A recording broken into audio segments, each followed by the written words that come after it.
What's going on, everybody? Mr. JK here, and today we are reacting to another Shaman King video. This is Kamen Geats is so OP they had to rig the game. As always, the link to this video will be down in the description box below.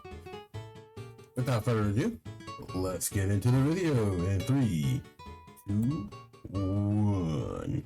Okay, today the wait is finally over as we are finally jumping back into Kamen Rider Geats. And I will not keep y'all waiting any longer. If you want to watch along, we will be covering the conspiracy arc that covers episode 10 through 16, so you can watch along with us. From our last video, we left off meeting a whole bunch of characters and learning their motivations for the Grand Prix and a little about Geats, who actually won the last 2 Grand Prix we saw and made his wish of one becoming super famous and his second one becoming family with the staff. And that's where we jump back into the story, with Geats having lunch with his new family, that being the Game Master and the Navigator, who are really hating this arrangement and are really confused on what Geats is actually plotting, feeling like these wishes he's making are kind of useless. But I have to say, knowing Geats' foxy nature, I know man gotta be plotting something. But we'll find out what he's plotting in good time. For now, it's time for the start of the new Desire Grand Prix. But since Geats is part of the family now, he gets to tag along into the recruitment phase, getting to mess with Nishinaga a bit because everyone who loses the Grand Prix no longer gets to have their memories, and they're totally erased until they can touch an ID core again. And once Buffa does,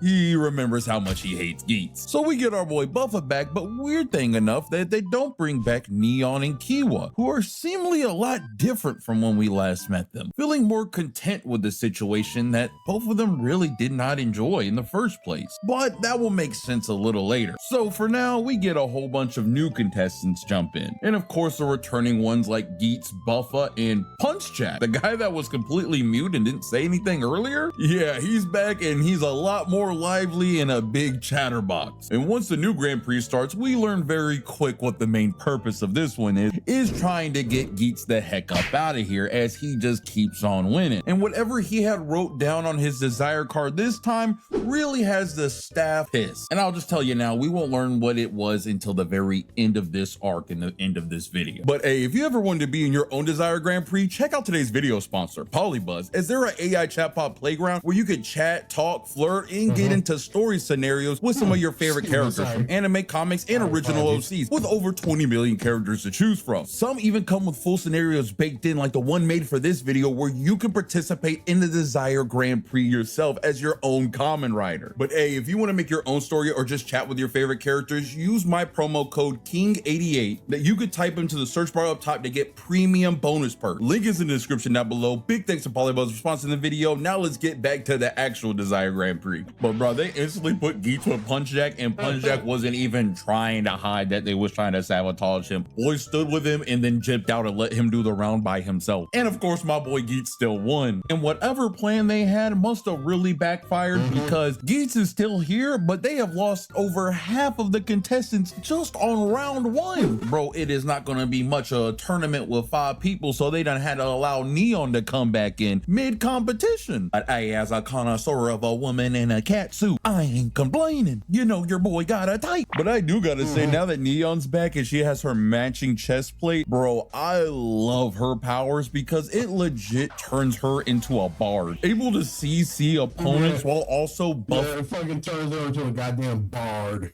Her allies. If you think about her as a person, it makes sense. And on top of that, it's like, Jesus Christ, there's 3 layers to that. There's 3 layers to her as a character. It's her cat-like nature, the fact she has a cat-like, she's a cat rider, or a rider, her fucking animal that she represents is a cat, and she has one of the most, look at me, I'm right here, powers in the goddamn show, which is fucking beat. Like, really playing up that cat that really wants attention, huh? On top of her name being literally Nago. And I think her name really has Nya in her name too. I'm Jesus Christ. That cat that wants attention so badly. That's basically what, like, it's the cat that wants attention with her as a character. just thought it was pretty cool. I will say it is kind of weird though that she was allowed to come back in mid Grand Prix, which Geats himself said had never happened before, and seems to have something to do with Neon's dad, who just AKA Time Fire, ladies and gentlemen. Said had never happened before, and seems to. Ladies and gentlemen, allow me to introduce you to Time Fire from I think it's Toki Sentai Time Ranger. This is Time Fire. For anyone who doesn't know what Time Fire is, more accurately, you might know him by his, you might know his American counterpart, the Quantum Ranger. Yes, that is the Quantum Ranger, or the Super Sentai's, or Super Sentai's version of Quantum Ranger, which is Time Fire. So yeah, fun fact about who this is. I don't know if I've said this already. I probably have, but yeah, this is Time Fire's dad. Have something to do with Neon's dad, who just. I think Time Fire's dad. I'm like, that's Time Fire. That's Nago's dad. Stepped back in the picture. And you know, when these two lot dies, you know, you was like, yo, is your desire still to find true love? Ah ha ha ha. But nah, since Neon got her memories back, the two try to reconnect and start talking where they left off. And she, us, and the other contestants are all wondering, why is Geats still fighting? From what we know, he's already won the Grand Prix twice. What possibly more could he want? And that's where Ace reveals his main motivation through all this. That being his drive to find his mother. As you see, when he entered his first Grand Prix, his first desire was to find his mother. But the weird thing is, the desire card could not accept or grant that wish. Like, bro, what do you mean? Something sneaky afoot. These cards are allowed and accept world peace and human extinction on these cards, but they can't help a man find his mama? You're telling me those two options are acceptable, but looking down the street for a man's mama is an inconvenience? That is a little crazy. But after this revelation with Ace and Neon, it was time for the second game. I've seen this show and like I already know like who Ace is as a character. I'm like, man, what the fuck? And things are already getting off to a wrong foot, and even more weirder as the host gets put into the game with the contestants, which from our knowledge hasn't happened before. And to top it all off, Kiwa, a past contestant, now shows up as a civilian. And reminder, he is not a player in the game right now. He is just a civilian, as he lost his memories once he lost the last Grand Prix. Actually, just one big coincidence that he's here again. But they're gonna have to escort him and 3 other people through the next game, being a labyrinth escape room hosted in a mansion in a pocket dimension. In a mansion in a pocket dimension made by the Jamotos, which, speaking of which, just pulled up on our contestants ready to throw the one. And bro, I said this last video, but I really do love these little guys. I mean, they really commit to the bit. They over here wearing butler and maid outfit just for the writers to throw the fisticuffs with them. And you know, for a writer, this is just an everyday rinse and repeat. But 2 Jamotos in the back were acting a little different. They look like they was up to some shenanigans, because for some reason these 2 Jamotos can talk and were equipped with desire drives, the same thing that the contestants have. And yeah, I imagine you know where this is about to be going. Oh nah, even the minions can be writers as well. Oh nah, I gotta call a technical foul. Punchjack thought he was gonna be the one to stop him just to be put on a respirator. And the game master is seeing this on the TV and man is baffled because yeah, that's not supposed to happen. This was not supposed to happen.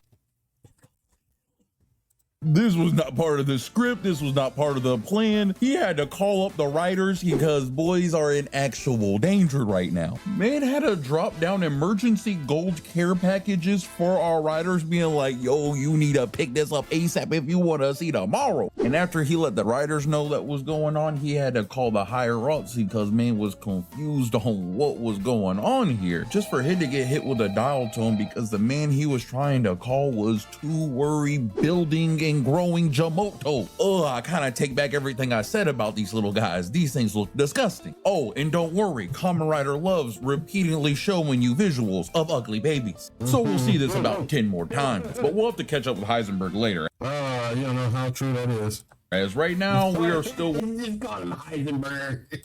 worried about our group trying to escape this place, as there's just too many unknown variables. What is going on with these games, as they are acting a lot more different than previous ones being held, as the Jamotos seem to be getting stronger and contestants seem to be dropping faster, and as well rules just changing on the fly, like Neon being able to come into an already running Grand Prix, and as well as that old contestant now being a civilian needing to be protected with Kiwa. Which, now to touch on when I was talking about how Neon and Kiwa were acting different, Neon actually picks up on this and says that he was not acting like his big, loving, world peace saving self. And this is where Ace drops a big bombshell on us, something that was never stated in the saving self. And this is where Ace, he can't help it. While he may have had his memories wiped, Ace drops a big bombshell on us, something that was never stated in the rules before from our knowledge. Well, the thing is stated as follows: as anyone who participated in Desire Grand Prix who lost, didn't die, will have their memories wiped. Puts their And also, sorry, question. Anyone who puts their desire on the card during the Grand Prix but loses, they lose that desire as well. Desire on the desire guard for the Grand Prix. If they end up losing, when they lose their memories, they also lose the yearning for what they put on the card in desire, which is a crazy thing to lose, and why someone like Neon, who wanted to get away from the fame and her family, ended up being so content with it, and someone who really wanted world peace and to save people like Kiwa no longer had that passion. Like, for example, if I had wrote down my desire was for you to like and subscribe this video while also getting me a baddie that can cook me some burgers, then I wouldn't even ask y'all anymore and probably want me a ugly. Before I get too off topic, the Jamotos had caught up with the group, and Grandpa knew he was gonna have to throw down to protect the civilians. And bro, I love that Grandpa hit the little shimmy before he transformed me, like, yo, I'm about to cook up on me, boy. But let's keep it a bean. Gramps didn't stand a chance. These monsters were practicing elderly abuse like they had their own TikTok. Boy, the Jamoto with the driver done came up to Gramps and put that boy into retirement with that punch. Luckily, Grandpa was able to stand 10 toes long enough for Geats to go and get one of the golden care packages so he can go fight against these new Jamotos. Oh, and when boy put on the new golden buckle, that thing was literally slots and gave him a golden scarf with the equipment. And bro, if you watch any form of media, as soon as a boy get a scarf on them, their power level like jump tenfold. This is just a scientifical fact. And bro, this is gonna be my warning for you. If you start on Kamen Rider Geats, bro, you are going to be spoiled on the choreography in this thing. Boy, they are moving the camera. Yeah, bro. I think I'm gonna use this choreography. Like any writer show after that doesn't have that same level of quality. I'm like, ugh. I wish this was Geats. In different angles and dimensions. They are over.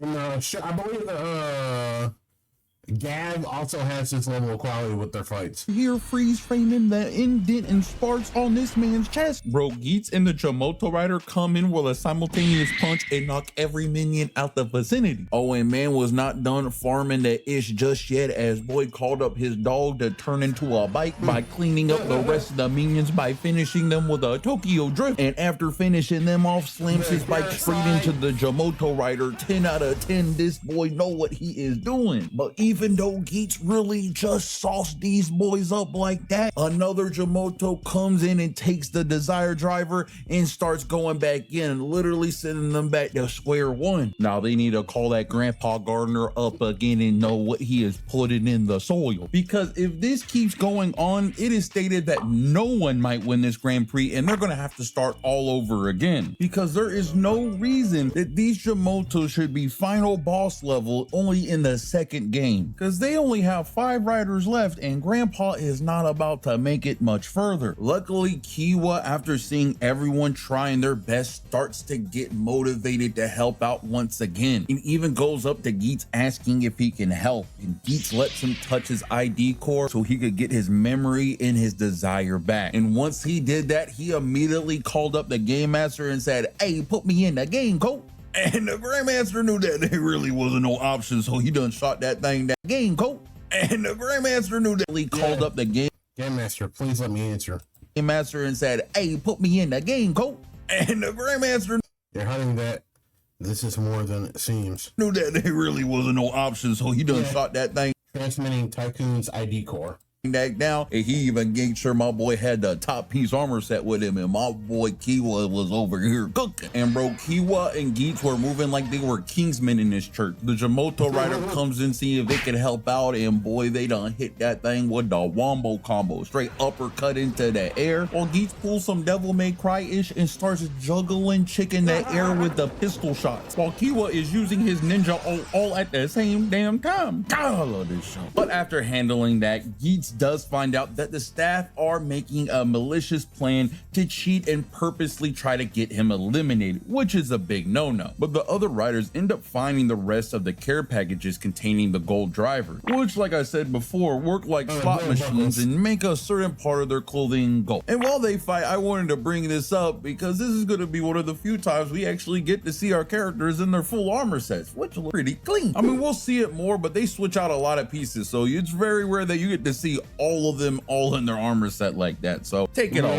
But with everyone working together, they were able to defeat the Jamotos and leave the labyrinth. And Grandpa, not wanting to go through that butt whooping that he did earlier, decided this is a good time to retire and let Kiwa take his place. Now from here, like always, our riders get to have a little downtime in R&R, but this will be a little short-lived because as soon as one of them saw a girl in a red hat, the game had already begun because girl came over and boop ganged the hell out they driver. Nah, Shawty really got the sticky fingers, think she was slick. The rest of them didn't even peep it, but Geats knew the difference off rip. He like, yo, Shawty, I'll break your issue, try me like that again. But with Pump Jack coming in the way, she was still able to take it and started the phase for the next game, that being musical chairs. Being pretty simple, whoever ends up not having their driver by the end of this round will be eliminated. And with all the other riders not having their drivers, this is gonna be a real fight to get their drivers back. Luckily, Neon and Kiwa were able to get theirs before some Jamotos got it, but Geats and everyone else wasn't so lucky as some riders got theirs. And even though Geats' two friends do want to help him, this is also a perfect opportunity to finally get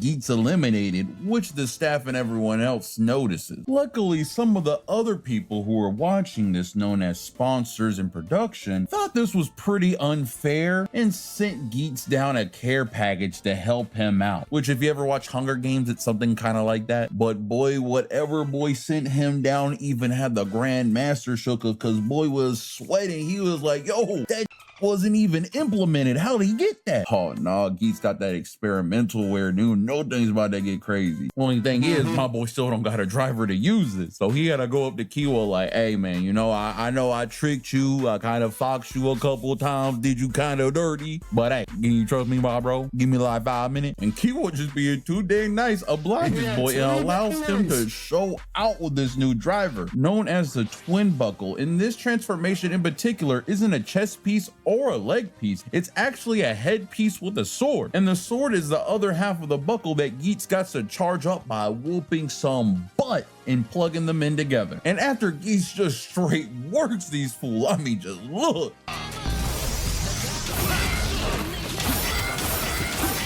He gets the sword charged up enough so it can go into its final form, that being a straight up mech. Nah, Geats turning into a Gundam which is technically the upgrade of boosted Magnum. Was not the way I thought this show was gonna go, but I am here for it. As man hits the Iron Man MVC ultimate on boys and erases them from reality, opening up one more slot for him to get it in. Buffer stole it. Nah, I love Buffer, but that boy, Petey in hell, that really is a violation. Boy, watch man do all the work just to come and reap the benefits. Oh, and from here, Geats was kind of down the dumps. Boy really thought he was about to get kicked out of the Grand Prix just like the staff wanted. They was really plotting on my man. And even though his friends were trying their best to fight some of the means to help get him a buckle, it was just overpowering them too much. Oh, and just to add insult to injury, Punch Jack comes into Geats' room just to rub it all in like, yeah, they gonna get rid of you, ah ha ha. Just to find out the staff is also trying to get rid of Punch Jack, and if he doesn't get a driver himself, they will get rid of him. And with both of these guys pretty much in a lose-lose situation, and and knowing that they might get their memories erased, decide to have a bit of a heart-to-heart together. And you viewer, I'm gonna need you to lock into what I'm saying, because a lot of reveals and twists are about to come out in rapid succession. So right before these two start talking, Neon had actually signaled to her bodyguard to look into her father and know what his company's connection is to the game, to find out that her— Yeah, they were also once Desire Grand Prix contestants. Two bodyguards were actually contestants in a previous Grand Prix at one point, which, hey, having an African American and Caucasian rider, pretty cool. But since they got their memory back, they realized that her father was a sponsor of the Grand Prix, just like Punch Jack's dad was, that he is telling Geats about now, that helped him get his job in the DGP, revealing that he's a part of the production staff too. Now this allows Geats to open up about himself more on why he made those two wishes that we have seen before, saying they were all in hopes that he would be able to find his mother, since he couldn't get a wish to get her directly. So he thought if he became the most famous person in the world, she would come seek him out. But alas, nothing happened. So he thought if he could get in close with the staff, he would understand more of how the game worked, but they kept their distance. So with so many dead ends, he just asked Punch Jack if he had heard of his mother's name before, someone that would go by Mitsumi. And the thing is, once Punch Jack heard this name, he said it sounded familiar, as she was the previous host and navigator of the show before the current one. And by asking either the host or the game master, should find out where his mother is. But Punch Jack says it doesn't really matter, since both of them are going to be getting kicked out of this competition. And forget they even had this conversation, since the game master picks who come back, and since he doesn't want Geats back, he won't be picking him. And this is where Geats, in the slyest way possible, says, man, I'm really glad I let my driver get took on purpose.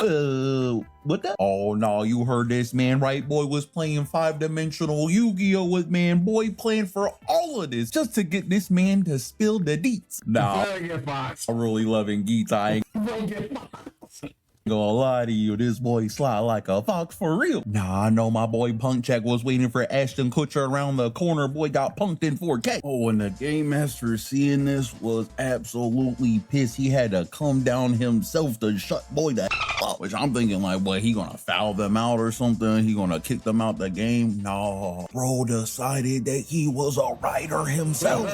Yeah, you see the purple, we got a violator here. I'm just saying, my boy Buffer still tougher, but it's a nice second. And my boy transformation is known as Glare. Punch Jack ended up getting a driver and was like, yo, I'm gonna show the audience how broken this boy Glare really is by going in, miss, get the knees broke, miss again. Glare hit the stop, nope, bah. Oh no, had boy regurgitating his lunch. Oh, and you know this boy is literally broken when he has anti-hit shields. And boy was about to go from Game Master to Grandmaster, because what he was about to proceed to do next might be a hate crime. Is he done put man on his finger, spinning him like a basketball, got the credit card, swiped it got approved, and that shit said delete. Oh, getting rid of man's hopes and dreams. And if all these abilities man has in his toolkits wasn't already OP and broken enough, he also had one more trick up his sleeve that allowed him to take the mask off a player and mind control him, which he does to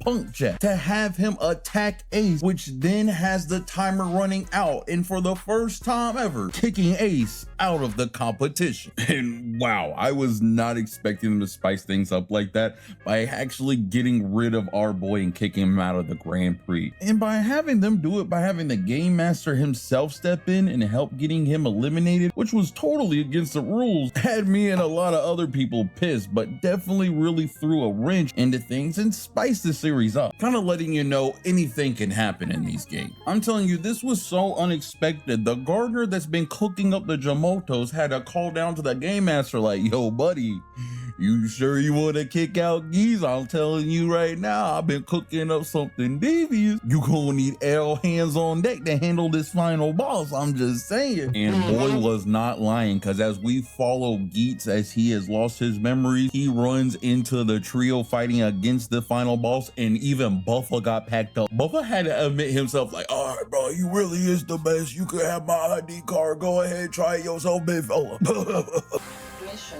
failed. Oh, my boy Buff, I haven't met Geats really that dude. I know it gotta hurt him deep down in his soul. But since Geats touched the ID cord, he instantly got his memory back. But he had to go and tell the game master to put him back in the game if he wanted him to help finish off the final boss. And of course, he really wasn't trying to go for that, since their whole plot was to get rid of Geats, and just because of this final boss, they don't want to bring him back. But in mid-argument comes in BKH does have the right to be a Kamen Rider. The Navigator, giving Geats his buckle. And as everyone's confused, wondering what's the meaning of this, a previous wish that if he wins, he can still participate in the Desire Grand Prix, like I think for eternity. She explains that one of Geats' first wishes before we even saw him compete is that he would a world where I can enter the Desire Grand Prix as long as I live. Yeah, a world where I can enter the Desire Grand Prix for as long as I live. Wish to live in a world where he would always be a participant until he dies. Reason why he was always called back even when he won, allowing him to be a Kamen Rider again to take on the final boss. Actually, and I'll just say, boy, you gotta watch this for yourself. Like always, I ain't trying to repeat myself too much, but boy, what's cooking? Boy even hit the same exact pose on the final boss that he did in the first episode. This boy just he clean. But after my boy just solo doloed the final boss, in steps in the Navigator with the welcoming package, just telling him, congratulations, you are now a participant of the Desire Grand Prix. And if you don't get it, that means they literally had this man fight the final boss, but have it not count against the actual contest, meaning there would have to be one last game. And one of the few times they actually outfoxed the fox. Speaking of which, this last game that I'm talking about that they're all going to have to compete for is called the Fox Hunt, and I imagine you know where this is going, as a game master has set the remaining 3 contestants to go and kill Geats. Either one of them has to kill Geats, or Geats has to kill the 3 of them, which is truly crazy and not in the spirit of the competition, because it's usually the riders fighting against monsters, not each other. But the game master really trying to get 2 of the contestants on his side, and since he still has Punchak mind control, sicks him on Geats and blows him up. Bruh. And really keeps the momentum on Geats, having 2 mind control people attacking him constantly, except for when he found a little hiding spot where the Navigator actually came and talked to him and said how all unfair this was. But Geats, seeing the opportunity that lies in front of him, decides not to worry about what's unfair and asks the Navigator about his mom, her predecessor. And once she heard her name and knew that that was his mother, her whole demeanor changed, and tells him that she couldn't tell him who she was. But while they were talking, the game master took his opportunity to try to talk into Kiwa's ear, like, yo, I know you want to get that get back on Geats, you know, all them times he foxed you, you know, this your chance. Oh, peace, it could be yours. Stop. And at the same time, Neon was also talking to her. I'm sorry, I'm not talking a lot of this, but as I've been saying, like, I'm too into it. Her dad, complaining about the game and wanting to know more about his involvement. But as a new morning start, a lot of the combatants had made their decision, as the 2 pursuers lay off of Ace as Kiwa stands face to face with my man. Oh, and Kiwa done talking big mess. He like, yo, I've seen plenty of times, and I'm thankful for that. Appreciate all the love and friendship and all that, but I gotta push you in a box, my boy. Oh, and boys was not holding back on each other. They knew they was both a problem. They done instantly broke out the 2 broken mech bundles and got to swinging. They had the swords and clashing, and Geats done did some new stuff and stomped a man out while they were both standing straight up. How in the heck? And bro, I was getting hyped watching it. Boys done clashed their swords at the same damn time. They done filled up their charge at the same damn time. And both of these boys hopping in the mechs at the same damn time. But while these 2 were fighting, you could already see the game master in the back ready to help boy out to take out Geats, stepping in and interfering with the game much more. But as soon as he stepped out of the shadows, that's when Kiwa activated his plan and shot his blast past Geats straight onto Glare. And boy was looking dumbfounded. He like, yo, what's the big idea here? And this is where it is revealed that Kiwa and Neon both had the idea of exposing this man right in front of the production team, feeling that they rather have a 3-way tie than having to take out their own friend, knowing this was a mass violation of the desired Grand Prix guideline. Oh, and Glare at this point, knowing that he got caught, does the equivalent of like, hey, you can't fire me because I quit head at, and start throwing down with the trio. Boy was really trying to hit back. Boy done some of those laser things that Jedi's train on to fight these boys. But before the fight could get too good, the producer stepped in and said, hold up, and snapped this man out of reality. Oh no, Roy really said he was a glitch in the Matrix. And with that, the producer tells the trio, sorry, we won't be able to grant y'all wishes this time, knowing that Geats really wanted to be part of the staff, as that was his wish. But he tells them, hey, y'all three have top priority in being in our next show. An emphasis on next show as the biggest reveal yet, as we learn that the Desire Grand Prix was just one of many shows on this intergalactic dimensional network where they host. Yeah, the biggest fucking reveal in that show was caught me off guard, but I had to back of my mind and say, wait, this feels like a production shit. Is this a fucking show or something? And yeah, lo and behold, it's a fucking reality show. I'm like, the fuck? Many writer-themed shows like this one, and our Kamen writers were just participating on the Big Brother spinoff. So with that will be the end of the conspiracy arc. Y'all make sure y'all catch up because the next videos won't be taking as long as this one did. Sorry about that again, it just didn't have a great timing for this, but we'll be having this and No problem, man. many other Kamen Rider shows coming out in between. So hope y'all enjoy, and I'll talk to y'all next time. Peace. Peace. A few moments later. That's going to be the end of the video. Thank you all for joining me, and I'll see you all next time. Peace.